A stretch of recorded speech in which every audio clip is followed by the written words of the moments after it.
ജെൻഡറിന്റെ ബേസിലല്ല. ജെൻഡറിന്റെ ബേസിലല്ല, ജെൻഡറിന്റെ ബേസിലല്ല, തീർച്ചയായിട്ടും അല്ല. അതൊരു അഫർമേറ്റീവ് ആക്ഷൻ തന്നെയാണ്. ജെൻഡറിന്റെ ബേസിൽ ഇതായിട്ട് പറയല്ല സാർ. ലോകത്ത് പാലസ്തീൻ ഇസ്രായേൽ പ്രശ്നമുണ്ട്, അതുകൊണ്ട് കേരളത്തിൽ പുരുഷ കമ്മീഷൻ വേണ്ട. നിനക്ക് മനസ്സിലാവില്ല. എടാ രാജ്യസ്നേഹം വേണം, അറിയോ? ഷോക്ക് അടിക്കേണ്ട ടൈമായി. നിങ്ങൾ നിയമത്തിനെതിരെ യുദ്ധം ചെയ്തിട്ട് ഒരു കാര്യം ചെയ്യേ. ആദ്യം തന്നെ ചെയ്യേണ്ടത് പുരുഷന്റെ മുഖം കാണിക്കുന്നവനൊപ്പം സ്ത്രീയെ കാണിക്കേ. അത് ആദ്യം നേടിയെടുക്ക്. ഞാൻ ഒരു കാര്യം ചോദിച്ചോട്ടെ. അങ്ങനെ സ്ത്രീ ഒരു വ്യാജ പരാതി കൊടുത്ത സ്ത്രീ എന്നാണെങ്കിൽ 14 ദിവസം ഗസ്റ്റ് ഓഫ് ദി മജിസ്ട്രേറ്റ് ആയി കിടക്കട്ടെ. മുഖത്ത് നോക്കി കാര്യം പറയാൻ നമ്മൾ ആരെ പേടിക്കണം?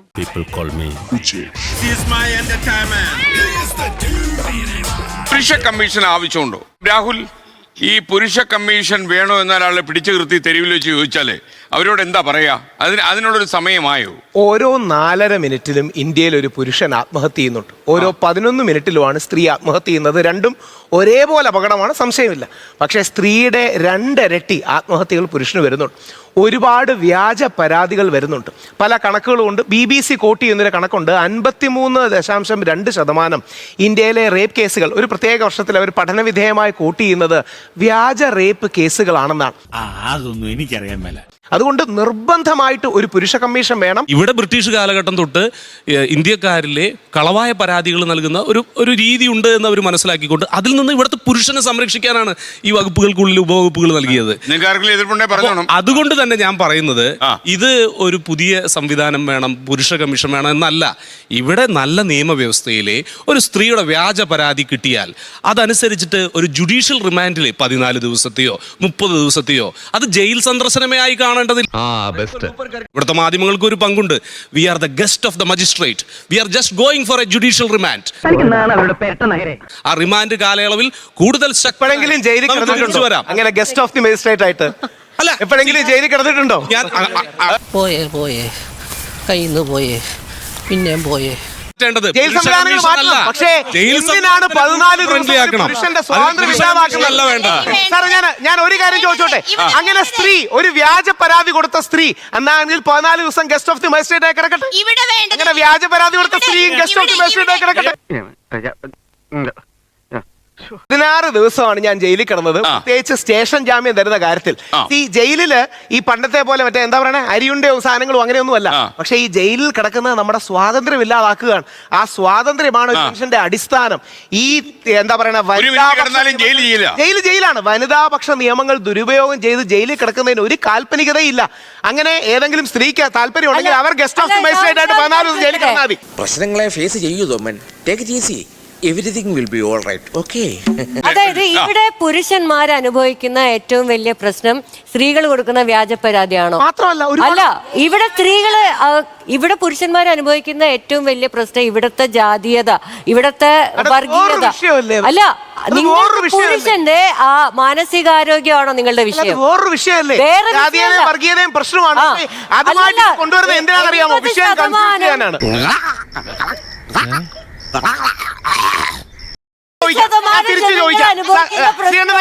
കേരളം ഏറ്റവും വലിയ ജനകീയനായ മുഖ്യമന്ത്രി ശ്രീ ഉമ്മൻചാണ്ടിയെ ഒരു വ്യാജ പരാതിയുടെ പേരിൽ വർഷങ്ങളോളം നമ്മളടക്കമുള്ള മാധ്യമങ്ങളിലെ ആൾക്കാർ വേട്ടയാടിയില്ലേ? നിവിൻ പോളിയെ വേട്ടയാടിയില്ലേ? എത്രയോ പേരെ വേട്ടയാടി. അപ്പൊ ഇവരോടെല്ലാം നിങ്ങൾ ഗസ്റ്റ് ഓഫ് ദി മജിസ്ട്രേറ്റ് ആയി ഒരാഴ്ച പോയി ജയിലിൽ കിടക്കൂ എന്ന് പറയുന്നത് അന്യായമല്ലേ? അങ്ങനെ ഗസ്റ്റ് ഓഫ് ദി മജിസ്ട്രേറ്റ് ആയി കിടക്കുമ്പോഴേ അതിന്റെ വേന അറിയൂ. സമൂഹത്തിലെ ഒരു വിഭാഗത്തിനെയും ജെൻഡറിന്റെ അടിസ്ഥാനത്തിൽ നിയമ സംവിധാനങ്ങൾ വേറിട്ട് കാണുന്നില്ല. നിങ്ങൾക്ക് അതിനുള്ള പ്രൊവിഷൻസ് ഉണ്ട്. അക്കമിട്ട് അദ്ദേഹം അത്തരത്തിൽ വനിതാ കമ്മീഷൻ എന്ന് പറയുന്നത് എന്താണെന്ന് രാഹുലിന് വ്യക്തമായിട്ട് അറിയാം. ജെൻഡറിന്റെ ബേസിലല്ല. ഇതൊക്കെ വിശ്വസിക്കുവോ? പിന്നെ വിശ്വസിച്ചിട്ടുണ്ട്. ജെൻഡറിന്റെ ബേസിലല്ല, തീർച്ചയായിട്ടും അല്ല. അതൊരു അഫർമേറ്റീവ് ആക്ഷൻ തന്നെയാണ്. ജെൻഡറിന്റെ ബേസിൽ ഇതായിട്ട് പറയല്ല സാർ. ലോകത്ത് പാലസ്തീൻ ഇസ്രായേൽ പ്രശ്നമുണ്ട്, അതുകൊണ്ട് കേരളത്തിൽ പുരുഷ കമ്മീഷൻ വേണ്ട.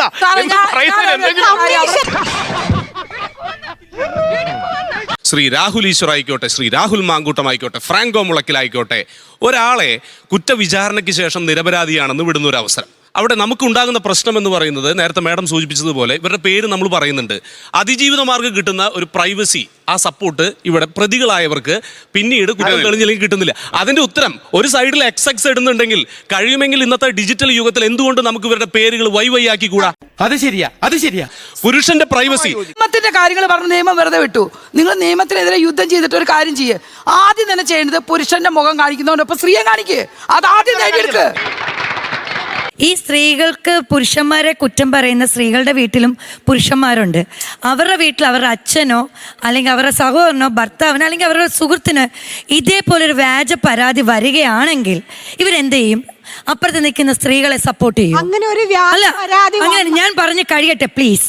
നിങ്ങൾ സംസാരിച്ചപ്പോ ഞാൻ ആരെ എതിർക്കാൻ വന്നിട്ടില്ല.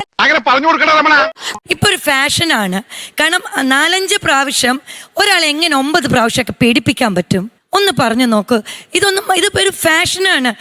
ഇവര് രണ്ടുപേരും, ഒരു പുരുഷൻ ഒരു സ്ത്രീയെ റൂമിൽ കയറ്റുകയാണെങ്കിൽ മസാല ദോശയും കുർബാനയും ചൊല്ലാനല്ലല്ലോ. ശനി കൊണ്ടേ പോവും. ആര് കൊള്ളും? ഞാൻ തന്നെ കൊള്ളും. ഇപ്പൊ പറയാണ് ഇവിടെ ഇരിക്കുന്ന ഏതെങ്കിലും ഒരു പയ്യൻ ഇപ്പൊ പ്രശസ്തനല്ലായിരിക്കും. അവന് ചിലപ്പോൾ നാളെ ഒരു ലവ് കാണും, ചിലപ്പോൾ അവൾ വിട്ടിട്ട് പോവും, അടുത്ത പ്രാവശ്യം അവനൊരു ലവ് കാണും, എന്തെങ്കിലും കാരണം കൊണ്ട് വിട്ടു. ഒരു 7-8 വർഷം കഴിയുമ്പോൾ അവൻ സൊസൈറ്റിയിൽ വലിയൊരു പ്രശസ്തനാവുകയാണ്. അപ്പോൾ ഈ പറഞ്ഞ 10-20 വർഷം കഴിഞ്ഞവർ എന്നെ പീഡിപ്പിച്ചു എന്ന് പറഞ്ഞുകൊണ്ട് വരും. അതാണ് ഇന്നത്തെ കാലഘട്ടത്തിൽ കാണുന്നൊരു ഫാഷൻ. 100% ഞാൻ യോജിക്കുന്നു. എങ്കിലും ഒരു വ്യാജ പരാതി കൊണ്ടു കൊടുത്താൽ, സ്ത്രീ പീഡന പരാതി കൊണ്ടു കൊടുത്താൽ ഇവിടുത്തെ നിയമ സംവിധാനങ്ങൾ അയാൾക്കെതിരെ ഉടനടി കേസെടുക്കുന്നു. താങ്കളോട് ആരാണ് പറഞ്ഞത്? എനിക്ക് തോന്നുന്നു വിനീത എഴുത്തുകാരിയുടെ ആയതുകൊണ്ട് ഒരു സങ്കല്പ ലോകത്തൊന്നും 1 മണിക്കൂർ കൊണ്ട് FIR ഇട്ടിട്ടുണ്ട് കേരളത്തിൽ. 1 മണിക്കൂർ കൊണ്ട്. നിങ്ങൾ കരുതുന്നല്ല, ഒരു പോലീസ് സ്റ്റേഷനിലേക്ക് ഒരു SHOയുടെ വിശാലം നടത്തിയത് അവര് FIR ഇടും. സത്യമായി പറയുന്നവനായി രാജാക്കൻ. പിന്നെ ഒരു ഞായറാഴ്ച നവംബർ 30-ന് പോലീസുകാർ വീട്ടിൽ നിന്ന് വന്ന് എന്റെ അമ്മയുടെയും ഭാര്യയുടെയും 2 കുട്ടികളുടെയും മുമ്പിൽ വെച്ച് അറസ്റ്റ് ചെയ്യുകയാണ്. നോട്ടീസ് തന്നിട്ടില്ല, ഏതെങ്കിലും രീതിയിലുള്ള ഗ്രൗണ്ട്സ് കമ്മ്യൂണിക്കേറ്റഡ് അല്ല, എല്ലാം വയലേഷനാണ്. അപ്പൊ എനിക്ക് അതും എന്താണ്, ഒരു സ്ത്രീ നിങ്ങൾക്കെതിരെ പരാതി കൊടുത്തു എന്ന് പറയുമ്പോൾ ഒരു പുരുഷന് പോകാൻ ഒരു ജസ്റ്റിസ് ഫ്രണ്ട്ലി സ്പേസ് വേണം. നമുക്ക് വേണ്ടി ഇടപെടാൻ ആൾക്കാർ വേണം. ആദ്യം പറഞ്ഞ പരാതി കള്ളമാണെന്ന് പോലീസിന് മനസ്സിലായി. അവരിങ്ങനെ ഷിഫ്റ്റിംഗ് ഗോൾ പോസ്റ്റ് ആണ്. ഓരോരോ വകുപ്പ് മാറ്റി അധിക്ഷേപിച്ചു തുടങ്ങിയ കാര്യങ്ങളായി. അവസാനം ഞങ്ങൾ കോടതി ചോദിച്ചു എന്ത് അധിക്ഷേപിച്ചു എന്ന്. പോലീസ് പറഞ്ഞു അന്വേഷിച്ചുകൊണ്ടിരിക്കുകയാണ്. ആ അന്വേഷിച്ചുകൊണ്ടിരിക്കുന്ന കാര്യത്തിലാണ് എന്നെ അറസ്റ്റ് ചെയ്തുകൊണ്ട് പോകുന്നത്. കറക്റ്റാണല്ലേ? വ്യാജ പരാതികൾക്കെതിരെ കമ്മീഷൻ വരണം. കാരണം ചേച്ചി പറഞ്ഞു വ്യാജ പരാതിയുടെ കാര്യം. ഇതൊരു സ്ത്രീയോ പുരുഷനോ മാത്രം. ഇതിനെ വ്യാജ പരാതി കമ്മീഷൻ വിളിച്ച ഓക്കെയാണോ? അബദ്ധം പറ്റിയല്ലേ?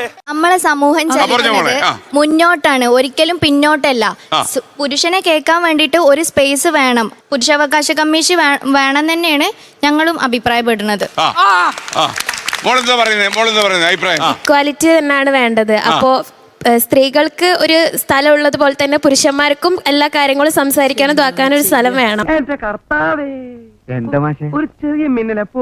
പുരുഷ കമ്മീഷൻ വേണമെന്നാ പറയുന്നത്. അവർ ഈ കാര്യങ്ങൾ മനസ്സിലാക്കിയിട്ടില്ല.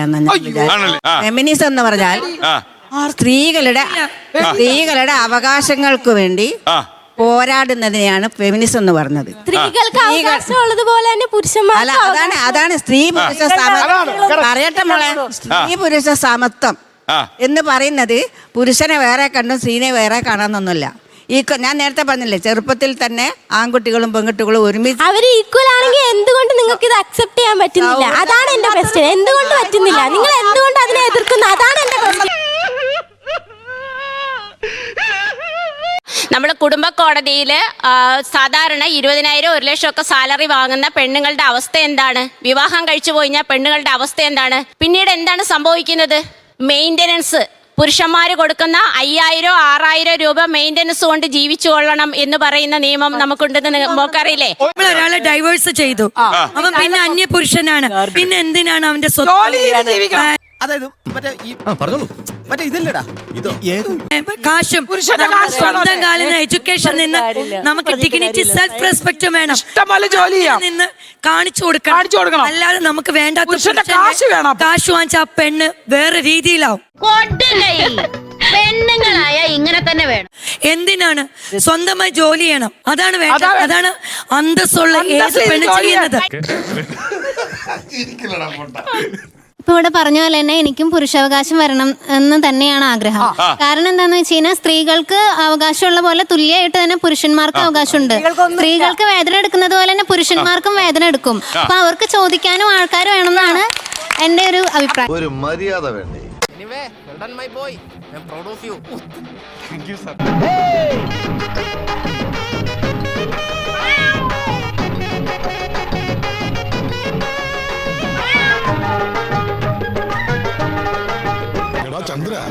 ഒന്ന് സബ്സ്ക്രൈബ് ചെയ്തിട്ട് പോടാ.